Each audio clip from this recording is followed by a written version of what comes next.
There is a bird in your yard right now that knows exactly who you are, not just as a shape, not just as a human presence moving near food. It knows your face. Every time you've stepped outside, every time you've stood in the same place, every time you've reached toward the feeder, it has been watching. Not casually, not randomly, carefully. It has been tracking your patterns, storing your movements, building a memory of you that is far more detailed than most people believe a bird is capable of. And based on what it has learned, it has made a decision about you. You are either safe or you are not. And that decision doesn't just stay with one bird. It spreads through calls, behavior, and silent observation. Your identity is shared across the birds in your yard like a quiet reputation forming in a world you didn't even know existed. Tonight, we're going to walk through the signs that prove it's happening.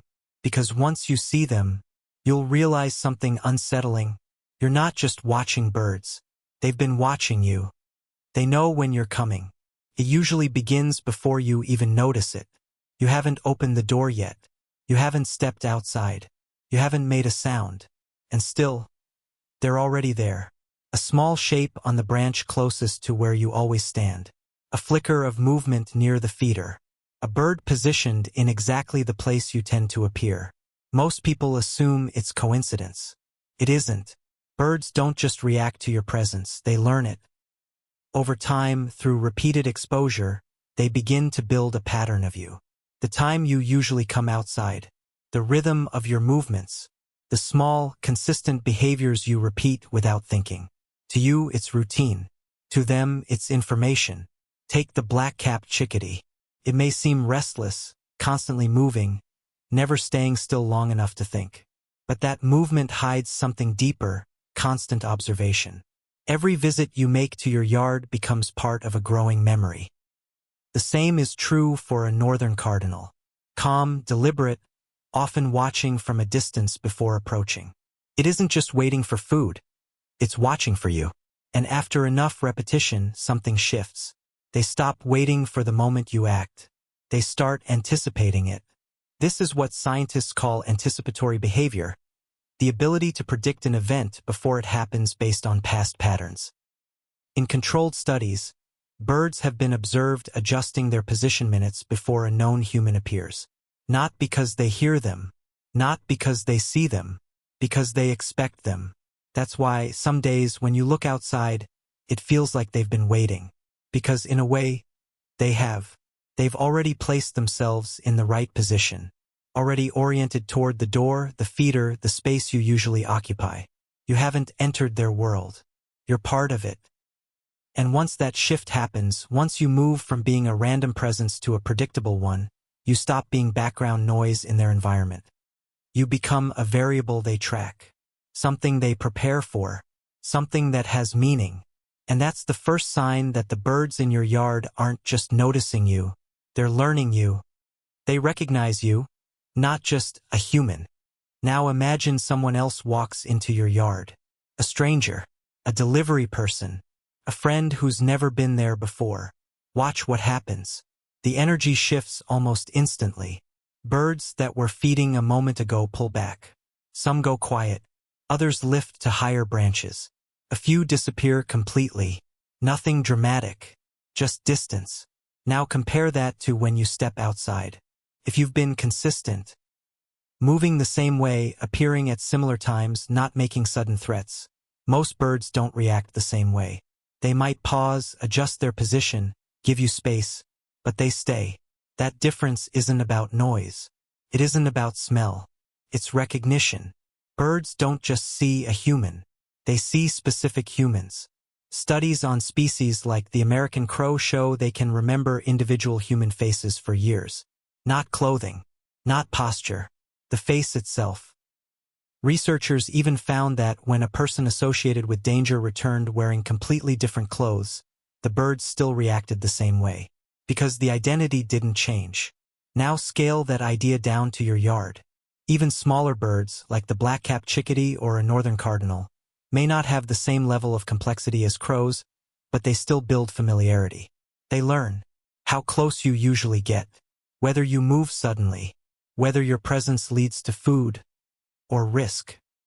Over time, those observations form a category. You are no longer unknown. You are defined. And here's where it becomes more interesting. That definition doesn't stay with one bird. Birds watch each other. If one bird reacts calmly to you, others notice. If there's no alarm call, no sudden flight, no signal of danger, that information spreads silently through behavior. No announcement, no visible exchange, just consistency. A new bird arriving in your yard doesn't start from zero. It reads the reactions of others and adjusts accordingly.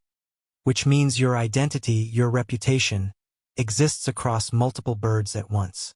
You've been classified, safe, neutral, or unpredictable.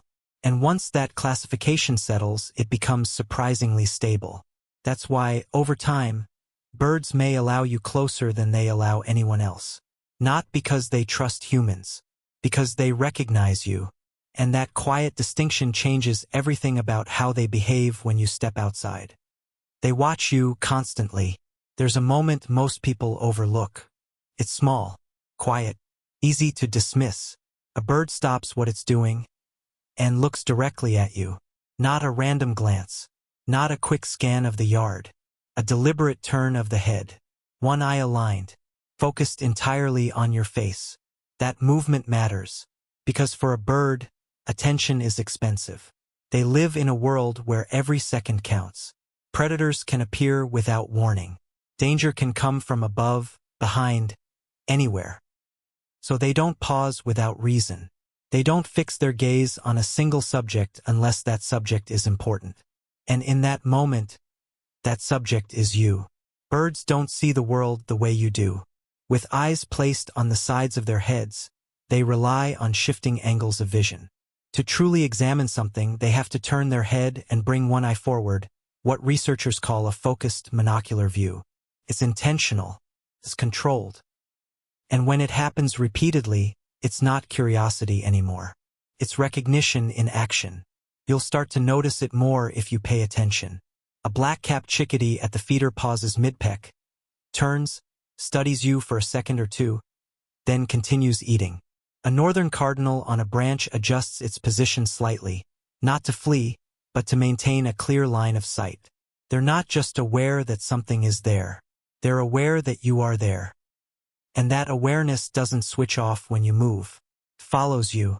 Walk across your yard, slowly, deliberately, and watch what happens.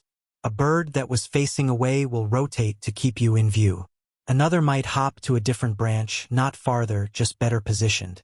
Some will stay completely still, but their head will track your movement, adjusting in small, precise increments. This is called subject tracking, and it's a behavior reserved for things that matter. Predators are tracked, of course. That's survival. But so are known individuals, figures that have been classified as safe but still relevant. Because even a safe presence can change. If you suddenly move differently, if you reach toward something unexpectedly, if your pattern breaks, they need to know immediately.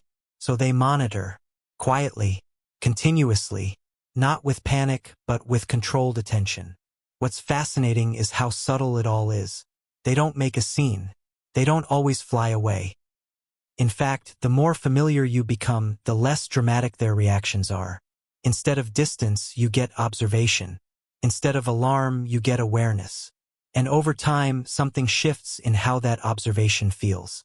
At first, it seems like general alertness, a bird being cautious in its environment.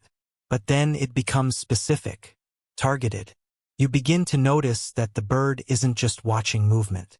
It's watching you, your face, your hands, your position. If you change something, wear a new color, carry an object you don't usually have, move in a slightly unfamiliar way, you may see that pause again. Longer this time, more focused, because now you've introduced something new into a system that depends on predictability. And they're updating their understanding. That's what this really is. Not random attention, not simple instinct, but continuous evaluation. You are part of their environment, but not a fixed part. You're something that can change. And that makes you worth watching. So the next time you're outside and a bird goes still for a moment, don't assume it's ignoring you. It's doing the opposite, studying you. And once you become aware of that, you realize something subtle, almost unsettling. You're not the only one observing the world around you. You're being observed back. They talk about you and respond to you. Up to this point, everything feels almost understandable. They watch you. They recognize you. They learn your patterns. But here's where it shifts into something most people never consider. It doesn't stop with one bird. It spreads. Because birds don't exist as isolated observers. They exist inside a network, constantly exchanging information through sound, movement, and subtle behavioral cues. And whether you realize it or not, you're part of that network. It starts with something simple. A bird sees you approach and doesn't react with alarm. No sharp warning calls. No sudden flight. No signal of danger. That absence is information. For species like the black-capped chickadee, vocal communication is incredibly precise. Their calls can encode details about threats, the size of a predator, how urgent the danger is, even how immediate the response should be. Other birds listen. Not just chickadees, but different species entirely, nuthatches, finches, sparrows.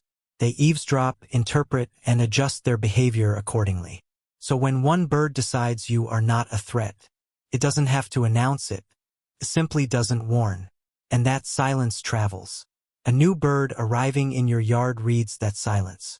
It sees others feeding calmly, hears no alarm, and makes a decision without ever having directly experienced you. That's how your reputation forms. Quietly, indirectly, shared through behavior rather than words. Over time, this creates something surprisingly stable, a kind of collective agreement about you. And once that agreement exists, the entire environment shifts. Birds don't just tolerate your presence. They operate around it. Feeding continues. Movement continues. Communication continues. You're no longer an interruption. You're part of the background system they've adapted to. But sometimes, it goes further than that.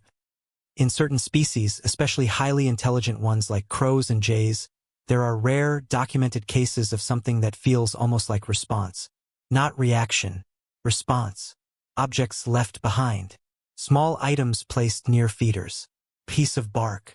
Pebble. Something shiny. Not dropped randomly, but positioned. Researchers are still debating what this means. Could be curiosity. Could be habit. It could be a form of associative behavior linked to feeding. But one thing is clear.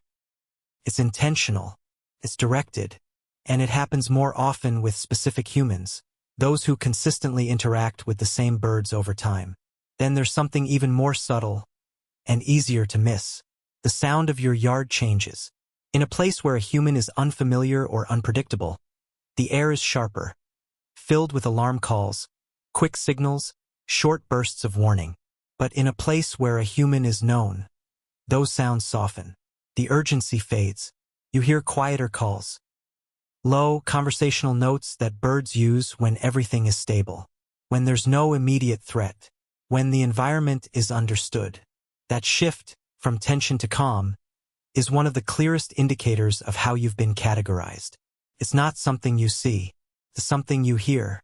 Or more accurately, something you don't hear anymore. And when all of this comes together, recognition, observation, shared information, behavioral adjustment, something subtle but profound has already happened. You're no longer just a human standing in a yard. You are a known presence inside a living system, a variable that has been measured, understood, and accepted. So the next time you step outside, and nothing scatters, nothing panics, nothing warns, pay attention to that silence. Because it's not emptiness. It's agreement. An entire network of small, watchful lives, quietly deciding, you belong here. The next time a bird looks at you and doesn't fly away, remember, it's not seeing a human. It's seeing you.